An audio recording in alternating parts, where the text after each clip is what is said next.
तो स्टार्ट करते हैं अपना चैप्टर आज का, लाइट। ठीक है, तो लाइट के बारे में तो सबको पता होगा कि लाइट एक एनर्जी की फॉर्म है जिसकी वजह से आप अपने नियर बाय ऑब्जेक्ट्स को क्या कर पाते हो, देख पाते हो। तो लाइट के बारे में सबसे पहले आप क्या लिखने वाले हो, light is a form of energy by which we can see nearby objects.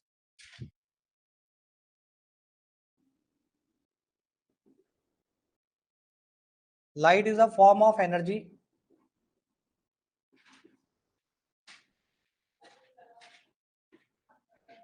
Bye which we can see objects, जिसकी वजह से हम ऑब्जेक्ट्स को देख पाते हैं।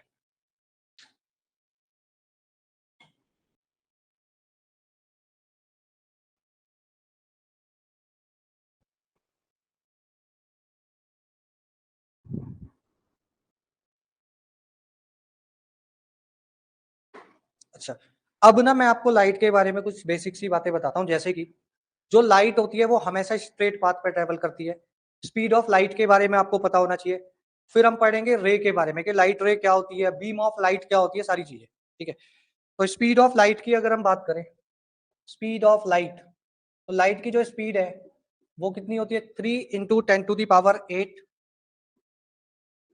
मीटर पर सेकंड। इतनी स्पीड से लाइट क्या करती है, मूव करती है। किस में ट्रेवल करती है, ये जो स्पीड है ये वैक्यूम या फिर एयर में स्पीड है ये। ठीक है, वैक्यूम या फिर किस में स्पीड है ये लाइट की, एयर में स्पीड है।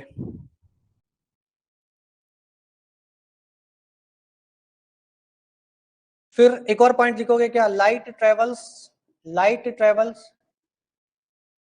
इन अ स्ट्रेट पाथ। कैसे ट्रेवल करती है वो, एक स्ट्रेट पाथ में ट्रेवल करती है लाइट।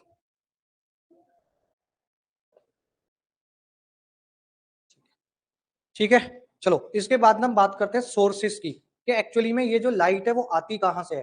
तो सोर्सेस की बात करते हैं कि सोर्सेस क्या क्या होते हैं लाइट के। तो हमने दो टाइप के सोर्सेस पढ़े होंगे आपने प्रीवियस क्लासेस में, क्या क्या, तो लुमिनस ऑब्जेक्ट्स होते हैं और नॉन लुमिनस ऑब्जेक्ट होते हैं। तो अब बात करते हैं किसकी, सोर्सेस ऑफ लाइट की। तो बेसिकली टू टाइप्स के सोर्सेस हमें पढ़ने हैं, लुमिनस ऑब्जेक्ट्स। ये लुमिनस ऑब्जेक्ट्स क्या होते हैं, बेसिकली ये वो ऑब्जेक्ट होते हैं जिसके पास खुद की लाइट होती है। जिसके पास क्या होती है, खुद की लाइट होती है। जैसे सन, सन के पास क्या है, खुद की लाइट है। और आपके घर में जो भी लाइट लगी रहती है, एलईडी लाइट, बल्ब, सारी के सारे क्या है, ये लुमिनस सोर्सेस हैं। सारे के सारे क्या है, लुमिनस सोर्सेस हैं। दो sources which have their own light, जिनके पास खुद की क्या होती है, खुद की लाइट होती है, उनको हम क्या बोलते हैं, लुमिनस ऑब्जेक्ट्स बोलते हैं। क्या बोलते हैं, लुमिनस ऑब्जेक्ट। एग्जाम्पल की बात करें तो एग्जाम्पल में आप क्या बोल सकते हो, सन है, स्टार्स है, ठीक है, और बल्ब है, ट्यूबलाइट है। ये सारे के सारे क्या है, इसी के एग्जाम्पल्स है, क्योंकि इनके पास खुद की लाइट होती है। क्या होती है, खुद की लाइट। सेकेंडली अगर हम बात करें किसकी, नॉन लुमिनस ऑब्जेक्ट्स की,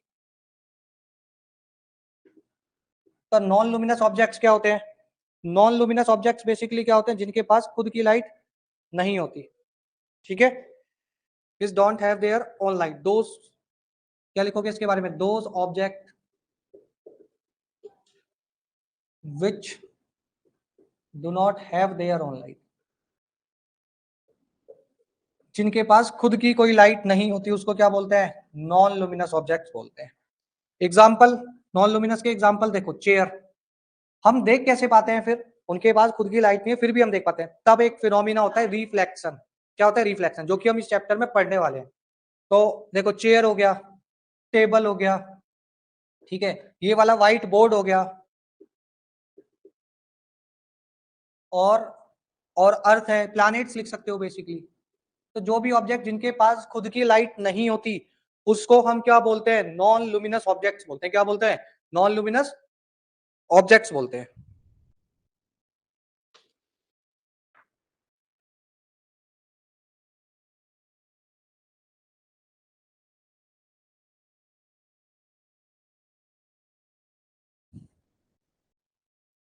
तो अब हम समझते हैं रे ऑफ लाइट, क्योंकि ये टर्म बहुत ज्यादा यूज होता है इस चैप्टर में। Ray of light, ray of light पढ़ने से पहले मैं आपको ना एक्चुअली में क्लियर करता हूँ ये रे का मतलब क्या है। आपने मैथ में तीन टर्म्स पढ़े होंगे, क्या क्या, आपने लाइन के बारे में पढ़ा होगा, आपने लाइन सेगमेंट के बारे में पढ़ा होगा, ठीक है, और आपने पढ़ा होगा रे के बारे में। आज इन तीनों पॉइंट्स को और अच्छे से क्लियर कर। देखो, अगर मैं आपसे कहूं कि आपको एक लाइन ड्रॉ करनी है अपनी कॉपी में, तो आप जितने भी स्टूडेंट्स हो कुछ ना कुछ किसी भी लेंथ की लाइन ड्रॉ करोगे, तो क्या होगा, सारे स्टूडेंट्स की अगर लाइन को मेजर किया जाए तो बाई चांस एक आध स्टूडेंट ऐसा हो सकता है जिसकी सेम है, अदरवाइज सबकी जो डायमेंशन होगी वो क्या होगी, अलग होगी। ठीक है, सबकी लेंथ क्या होगी, अलग होगी, क्योंकि आप अपनी चॉइस से ड्रॉ कर रहे हो। मैं आपसे बोलूं अगर लाइन ड्रॉ करो तो सबकी अलग अलग लेंथ में लाइन बनेगी। तो लाइन क्या होती है, ना तो इसका स्टार्टिंग पॉइंट फिक्स होता है, ना ही इसका क्या होता है, एंड पॉइंट फिक्स होता है, ना ही स्टार्टिंग पॉइंट ना ही एंड पॉइंट। वहीं पर अगर मैं आपसे बोलूं कि आपको एक लाइन सेगमेंट ड्रॉ करनी है 5 सेंटीमीटर की, तो जितने भी स्टूडेंट हो सबकी सेम आने वाली है, सबकी सेम आएगी 5 सेंटीमीटर 5 सेंटीमीटर। ठीक है, ये क्या थी, लाइन सेगमेंट। तो लाइन सेगमेंट में स्टार्टिंग और एंड पॉइंट क्या होता है, फिक्स। अगर मैं बोलूं 5 सेंटीमीटर तो सभी की क्या आएगी, सेम। तो लाइन में ना तो स्टार्टिंग पॉइंट, देखो स्टार्टिंग पॉइंट फिक्स नहीं होता, एंड पॉइंट फिक्स नहीं होता, मतलब कहीं भी एक्सटेंड कर सकते हो लेफ्ट राइट, बट इसका स्टार्टिंग पॉइंट भी फिक्स होगा और एंड पॉइंट। अगर 5 सेंटीमीटर की है तो वो 5 सेंटीमीटर ही रहेगी, वो क्या होती है, लाइन सेगमेंट। ठीक है, स्टार्टिंग पॉइंट फिक्स होता है इसका, और इसका एंड पॉइंट भी क्या होता है, हम नेमिंग भी कर देते हैं, लाइन सेगमेंट ए बी है। ठीक है, एंड पॉइंट भी क्या होगा, फिक्स होगा। बात क्लियर है। वहीं पर रे की बात करते हैं, तो रे बेसिकली एक ऐसी लाइन है जिसमें स्टार्टिंग पॉइंट तो फिक्स है, एंड पॉइंट फिक्स नहीं होता। जिसका स्टार्टिंग पॉइंट तो फिक्स है और एरो का मतलब ये कहीं तक भी जा सकती है। तो ओ ए मैंने क्या बनाई, रे। इसका स्टार्टिंग पॉइंट क्या था, फिक्स था, बट एंड पॉइंट फिक्स नहीं था, देखो मैं समझाता हूं। आपने बचपन में क्या किया होगा, एक सूरज बनाते थे ऐसे, सन। अब क्या करते थे, एक रे छोटी एक रे बड़ी, ऐसे करते थे ना, एक छोटी रे एक बड़ी रे। अब इसका मतलब समझो, रे ऐसा थोड़ी ना सन कुछ रे कम भेजेगा कुछ ज्यादा नहीं, रे सारी सन से बराबर आ रही है। मान लो यहाँ पर कोई बिल्डिंग या कोई पार्ट आ गया, तो रे यहीं तक पहुंचेगी, ये रे यहीं तक तो पहुंचेगी, सिर्फ इस बिल्डिंग तक, उसे स्ट्राइक कर जाएगी। बट ये रे कुछ नहीं आए तो आगे तक जाएगी स्ट्रेट। तो आप ध्यान से देखो, जितनी भी रेस सन से निकल रही होंगी, जितनी भी रेस सन से निकलेंगी, जितनी भी रेस, सबका स्टार्टिंग पॉइंट क्या होगा, सन होगा, है ना, सेम होगा। स्टार्टिंग पॉइंट सबका सेम है, बट एंड पॉइंट नहीं पता कहां तक, ये रे कहीं भी जा सकती है जहां तक, जब तक ये किसी से स्ट्राइक ना करे। तो रे क्या है, स्टार्टिंग पॉइंट फिक्स और एंड पॉइंट फिक्स नहीं होता। ठीक है, इतनी बात क्लियर है।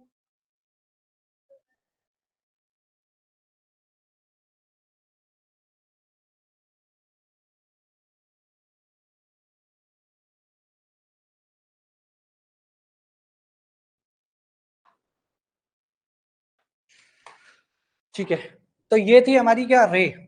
अब जब ऐसे ही लाइट की फॉर्म में स्ट्रेट लाइन में एक सिंगल रे ट्रेवल करती है, तो उसको हम बोलते हैं क्या, रे ऑफ लाइट। क्या बोलते हैं, रे ऑफ लाइट। चलो थोड़ा सा और आपको बताता हूँ ray of light. Ray of light जो होती है वो स्ट्रेट ट्रेवल करती है, मैंने आपको बताया था कैसे ट्रेवल करती है, स्ट्रेट। अच्छा, इसके जो पार्टिकल्स होते हैं ना, इस पे ना छोटे छोटे पार्टिकल्स होते हैं ऐसे, छोटे छोटे ऐसे। तो ये ऐसे मूव कर रहे होते हैं, छोटे छोटे पार्टिकल्स होते हैं किसके पास, रे ऑफ लाइट के पास। या छोटे छोटे पैकेट्स की फॉर्म बोल सकते हैं, जो ऐसे एक के बाद एक मूव कर रहे होते हैं, उनको बोलते हैं क्या, फोटॉन्स। क्या बोलते हैं, फोटॉन्स। जैसे आपने बॉडी के बारे में पढ़ा है, बॉडी की बेसिक यूनिट क्या होती थी, सेल बोलते हैं ना, cell basic unit of life, cell को बोलते हैं। सेल से मिलकर टिश्यूज बनते हैं, टिश्यूज से बॉडी। ऐसा ही छोटे छोटे फोटॉन्स से मिलकर क्या बनती है, एक लाइट रे बनती है। क्या बनती है, एक लाइट रे। फोटॉन्स एक एनर्जी पैकेट होते हैं, क्या होते हैं, लाइट, स्मॉलेस्ट पार्टिकल होते हैं। ठीक है, फोटॉन्स। ठीक है, तो ये फोटॉन्स ऐसे ट्रेवल कर रहे होते हैं स्ट्रेट पाथ में, जिससे कि हमें क्या दिखती है, एक रे दिखती है। क्या दिखती है, रे दिखती है। ठीक है, अब जब ये सिंगल होगी, एक सिंगल स्ट्रेट पाथ बनेगा, तो ये रे ऑफ लाइट है। बट बीम ऑफ लाइट का मतलब क्या है, जब ये रे ऑफ लाइट ग्रुप में आ जाएंगी। बीम ऑफ लाइट का मतलब क्या है, रे ऑफ लाइट ग्रुप में। तो आप क्या लिखोगे, व्हेन टू और more than, two ray of light travels together, ray of light travels together, then they said to be beam of light। उनको क्या बोला जाता है, बीम ऑफ लाइट बोला जाता है। जैसे अब एक रे ऐसे थी, दूसरी रे ऐसे ट्रेवल करी थी, थर्ड रे ऐसे ट्रेवल करी थी, फोर्थ, सारी की सारी मिलकर क्या बना लेंगे, बीम ऑफ लाइट। ये group of ray of light को क्या बोला गया है, बीम बोला गया है। जब सिंगल होगी तो रे, जब एक या उस दो या उससे ज्यादा आएंगी तो इसको बीम बोल देते हैं। क्या बोल देते हैं, बीम ऑफ लाइट। इतनी बात क्लियर है। बीम ऑफ लाइट क्या है? जब सिंगल अकेली जाएगी रे ऐसे तब तो रे है, बट बहुत सारी आ जाएंगी रे मिलकर तो क्या बन जाएगी? दो या उससे ज्यादा आ जाएगी तो बीम बनेगी। क्या बनेगी? Beam.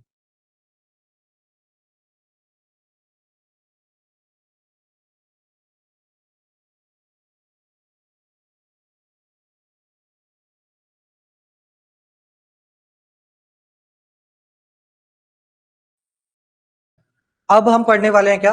Reflection of light.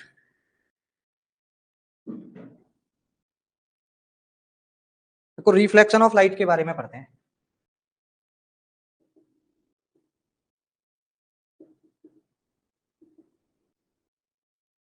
Reflection of light के बारे में समझते हैं।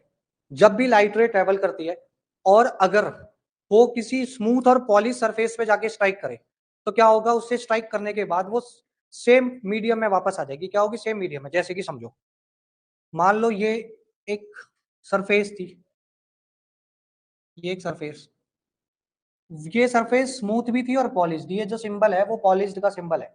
मिरर देखा है घर में जो शीशा होता है, मिरर? अब मिरर कैसे बनता है? जो नॉर्मल ग्लास होता है ना, विंडो में जो ग्लास लगाया जाता है पतला सा, वो ग्लास होता है, उसके पीछे एक कोटिंग कर देते हैं। पीछे क्या कर देते हैं? कोटिंग कर देते हैं, जो रिफ्लेक्टर का काम करती है। वो होता नॉर्मल ग्लास ही है, उसके आप उसके क्रॉस देख सकते हो। अब कोटिंग कर देते हैं तो क्या होता है? आप अपने आप को देख पाते हो ड्यू टू रिफ्लेक्शन, रिफ्लेक्शन की वजह से। तो ये ऑर्डिनरी ग्लास था, स्मूथ था, प्लेन था। हमने क्या कर दिया? इस पे पॉलिश कर दी। अच्छा, वो पॉलिश किसकी करते हैं? या तो सिल्वर की पॉलिश होनी चाहिए, जो अच्छे शीशे होते हैं कॉस्टली वाले उनमें सिल्वर की होती है, या फिर एल्यूमिनियम की होती है। किसकी होती है? एल्यूमिनियम की। अच्छा, अब ये पॉलिश हो गई। अब हो सकता है भाई शीशा इधर से उधर मूव करने में, रखने में स्क्रैच भी तो आ सकती है, और स्क्रैच आएगी तो पॉलिश हटेगी, फिर वो शीशा नहीं रहेगा, ग्लास बन जाएगा। तो उसको प्रोटेक्ट करने के लिए ना एक पेंट आपने देखा होगा, या तो ग्रे कलर का पेंट मिलेगा या रेड कलर का। पीछे बैक साइड पे देखना शीशे को कभी ध्यान से, आपको ना एक पेंट मिलेगा अलग से। इस कोटिंग को प्रोटेक्ट, ग्रे या रेड मिल जाएगा आपको, कुछ भी मिल जाएगा, ठीक है, उसको प्रोटेक्ट करने के लिए। ठीक है। अब ये एक स्मूथ और पॉली सरफेस थी, तो एक लाइट रे ट्रेवल कर रही थी। लाइट रे ट्रेवल करती है, उस रे का नाम क्या होता है? Incident ray. ये ट्रेवल करती है, शीशे की सरफेस पर स्ट्राइक करती है, मान लो मिरर था ये, स्ट्राइक करके वापस ऐसे चली आती है। ठीक है। रिफ्लेक्शन हो गया, मतलब इस पॉइंट पे आती है, स्ट्राइक करती है और वापस एयर से कहां पर चली गई? एयर में चलेगी। तो इसको बोलते हैं क्या? Reflection of light. इसकी डेफिनेशन क्या होती है? The bouncing back of light after striking to the smooth and surface to the same medium, इसको बोलते हैं रिफ्लेक्शन। ठीक है। अब ऐसा रिफ्लेक्शन क्यों हुआ, उसका रीजन समझ लो। ये लाइट रे आ रही थी एयर से, कोई ना कोई सोर्स रहा होगा, बल्ब, सन, कुछ भी रहा होगा। लाइट रे आती है, किस पॉइंट पे स्ट्राइक करती है? अच्छा, अब ऐसा तो हो नहीं सकता कि लाइट रे मिरर के अंदर चली जाएगी, नहीं। तो ये स्ट्राइक करके वापस चली जाती है, किसमें? एयर में। इसी फिनोमिना को रिफ्लेक्शन बोला गया है। क्या बोला गया है? रिफ्लेक्शन। तो आप क्या लिखने वाले हो? Bouncing back of light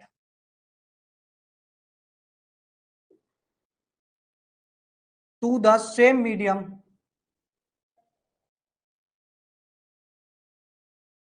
to the same medium, कब? After striking to the smooth and polished surface.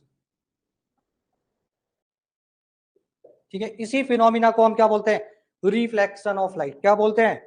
Reflection of light. तो रिफ्लेक्शन में क्या होता है? लाइट रे जाएगी, जैसे मान लो कोई लाइट रे आ रही थी और इस बोर्ड पे स्ट्राइक करती है, स्ट्राइक करके फिर कहां पर गई वो लाइट रे? आपकी आईज पर, तभी आप उसको देख पा रहे थे। तभी आप क्या कर रहे थे? लाइट रे आती है, स्ट्राइक करती है बोर्ड पर और फिर हमारी आईज में चली जाती है, तब दिखती है वो। अच्छा, रिफ्लेक्शन भी ना दो टाइप के होते हैं, रेगुलर और इरेगुलर। अगर मान लो सरफेस स्मूथ थी, पॉलिश थी, तो रेगुलर होगा, सारी रे पैरेलल जा रही होंगी। वरना इरेगुलर, जैसे हमारे आसपास ये जो चीजें लगी हुई है, इसमें इरेगुलर होता है, सारी स्मूथ थोड़ी ना है। ये वॉल स्मूथ पॉलिश्ड का है ये, ठीक है। वरना आप अपने आप को देख पाते। देखो स्मूथ पॉलिश्ड का फायदा बताता हूँ। जो सरफेस बहुत स्मूथ और पॉलिश्ड होती है, जैसे घर के बर्तन, नए नए बर्तन लेके आते हो तो उसमें आपका चेहरा भी दिख जाता है, होता है ना ऐसा। तो जब आपका फेस दिखता है तो वो हाईली स्मूथ और पॉलिश्ड है। बट वॉल, घर की दीवार, क्या वो स्मूथ और पॉलिश थी? नहीं थी, वो रफ थी, ना ही पॉलिश थी। तो वो भी रिफ्लेक्शन करती है, वो भी क्या करती है? रिफ्लेक्शन, बट कम करती है, बहुत सारी रेज को एब्जॉर्ब कर लेती है, बट रिफ्लेक्शन होता है। रिफ्लेक्शन होता है, इसीलिए आप उस चीज को क्या कर पा रहे हो? देख पा रहे हो वॉल को। ठीक है, क्योंकि लाइट रे गई, वॉल पे स्ट्राइक करी और आपकी आपकी आइस में गई, रिफ्लेक्शन, तभी आप देख पा रहे हो। ठीक है। अब समझते हैं दो टाइप के रिफ्लेक्शन होते हैं, रेगुलर और इरेगुलर। इसके बारे में समझो, देन हम लॉज पढ़ेंगे, फिर हम पढ़ने वाले हैं मिरर्स के बारे में। एक तो प्लेन मिरर होता है और देन स्फेरिकल मिरर, ठीक है, कौन कौन से, कॉनकेव, कॉन्वेक्स। उसके बाद हम पढ़ेंगे इसके केसेस, 6 केस कॉनकेव के हैं, 2 केसेस कॉन्वेक्स के हैं, ठीक है, फिर न्यूमेरिकल्स भी आते हैं इस पर।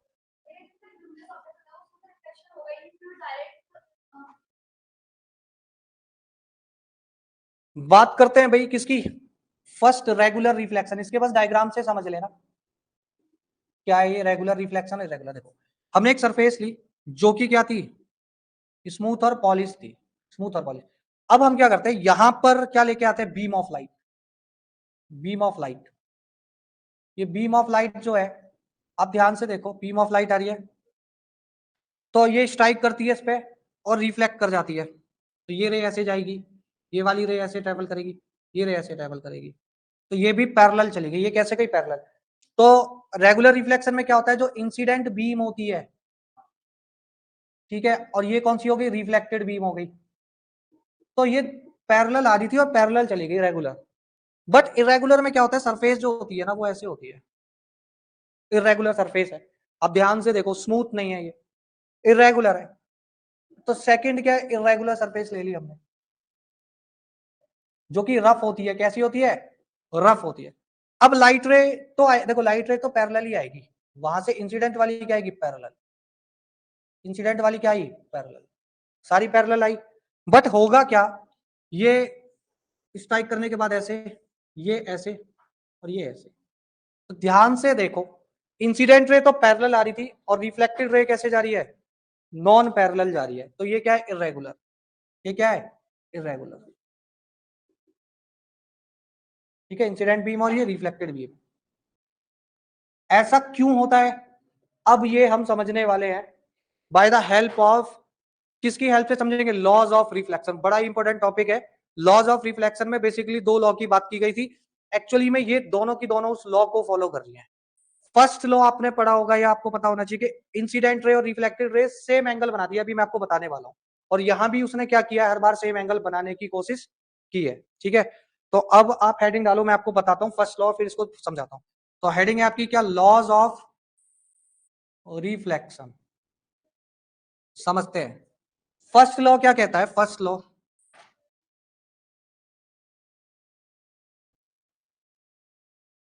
The angle of incidence, first law ये लिखना, इंसिडेंट रे, ठीक है, रिफ्लेक्टेड रे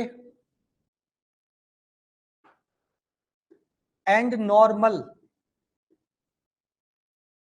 all lies on same plane. और कहां पे, एट द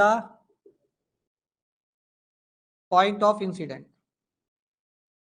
पहले हम फर्स्ट लॉ के बारे में समझेंगे, ये फर्स्ट लॉ क्या होता है, ठीक है। देखो ध्यान से, ये मैंने एक स्मूथ एंड प्लेन सरफेस बनाई, ठीक है, बहुत ध्यान से समझना, ये इंसिडेंट रे थी, इंसिडेंट रे, ठीक है, और ये रिफ्लेक्ट कर गई ऐसे, इस रे का क्या नाम था, इंसिडेंट रे। और जब वो मिरर से स्ट्राइक करने के बाद रे वापस गई तो इसका नाम क्या होता है, रिफ्लेक्टेड रे होता है। चलो, अब एक और लाइन होती है जिसको नॉर्मल बोलते हैं। देखो, नॉर्मल का मतलब ही क्या होता है, 90 डिग्री होता है। तो जो परपेंडिकुलर हो किसके, मिरर के, मिरर से कितना एंगल बनाएगी, 90, इसको हम क्या बोलते हैं, नॉर्मल। इस नॉर्मल का, ये नॉर्मल क्यों यूज कर रहे हैं, कुछ तो काम होगा ना इसका। हाँ बिल्कुल काम है। देखो, हमें नहीं पता इंसिडेंट रे किस एंगल पे आ रही थी और हमें नहीं पता रिफ्लेक्टेड रे का एंगल क्या था।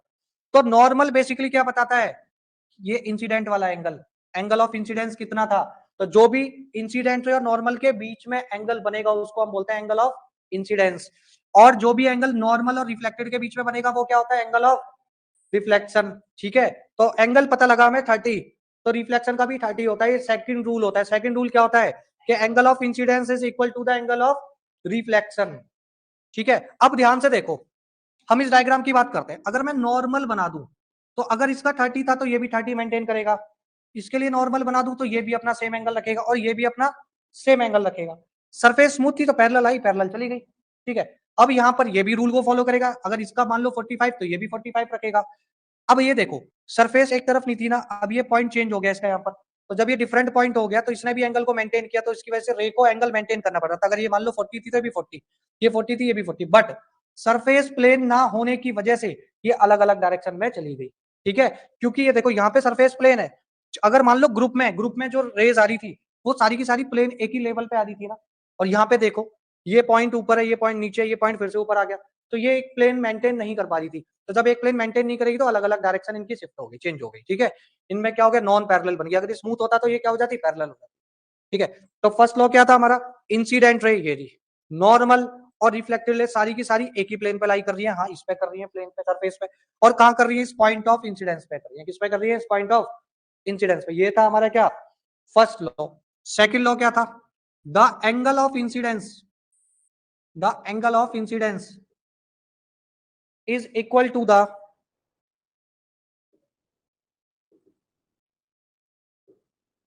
angle of reflection। किसके बराबर होता है, एंगल ऑफ रिफ्लेक्शन की। तो एंगल आई किसके बराबर है, एंगल आर के। एंगल आई किसके बराबर है, एंगल आर के। किस किस को ये बात क्लियर है, ये दो लॉ पता होने चाहिए, पूछे जाते हैं एग्जाम में।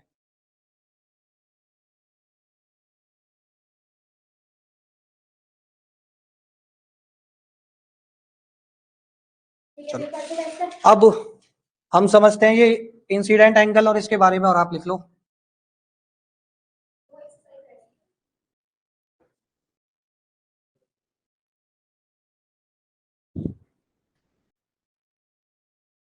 देखो कुछ टर्म्स और क्लियर कर लो अपने अच्छे से।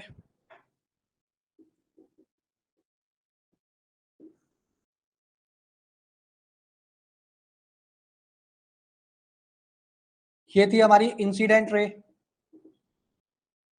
ये थी रिफ्लेक्टेड रे, और ये थी नॉर्मल। नॉर्मल का मतलब देखो क्या है, कोई भी चीज है उसके परपेंडिकुलर ऐसे जो 90 डिग्री बनाती है उसको हम क्या बोलते हैं, नॉर्मल बोलते हैं। ठीक है, अब इंसिडेंट एंगल क्या होता है, हमें ये पता होना चाहिए। इसको बोलते हैं क्या, एंगल ऑफ इंसिडेंस। इसको क्या बोलते हैं, एंगल ऑफ रिफ्लेक्शन। ये दो टर्म क्लियर करो। First angle of incidence. ठीक है, इसको कैसे बोलते हैं, एंगल आई से। ठीक है, द एंगल ऑफ इंसिडेंस क्या होता है, the angle forms between the incident ray and normal. जो एंगल किसके बीच में बनता है, इंसिडेंट रे और नॉर्मल के बीच में, जो इंसिडेंट रे और नॉर्मल के बीच में जो भी एंगल क्रिएट होगा वो क्या होगा, एंगल ऑफ इंसिडेंस होगा। ठीक है, देन क्या आता है, एंगल ऑफ रिफ्लेक्शन। इसको क्या बोलते हैं, इसको डिनोट करते हैं ऐसे एंगल आर से। ठीक है, चलो इसके बारे में क्या लिखोगे,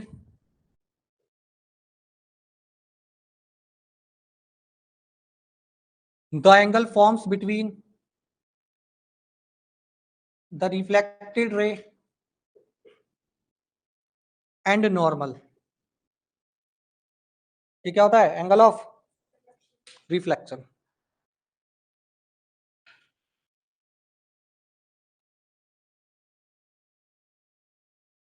नेक्स्ट क्लास में पढ़ेंगे हम टाइप्स ऑफ मिरर के बारे में। ठीक है, स्फेरिकल, प्लेन, सबके बारे में नेक्स्ट क्लास में पढ़ेंगे, और उससे रिलेटेड इंपॉर्टेंट टर्म्स कि भाई पोल क्या है और प्रिंसिपल एक्सिस क्या है, सारे इंपॉर्टेंट टर्म्स पढ़ेंगे। फिर उसके बाद नेक्स्ट देखते हैं कितने लेक्चर्स लगेंगे, 3 to 4 लेक्चर में कंप्लीट हो जाएगा। ठीक है, रिफ्लेक्शन वाला पार्ट।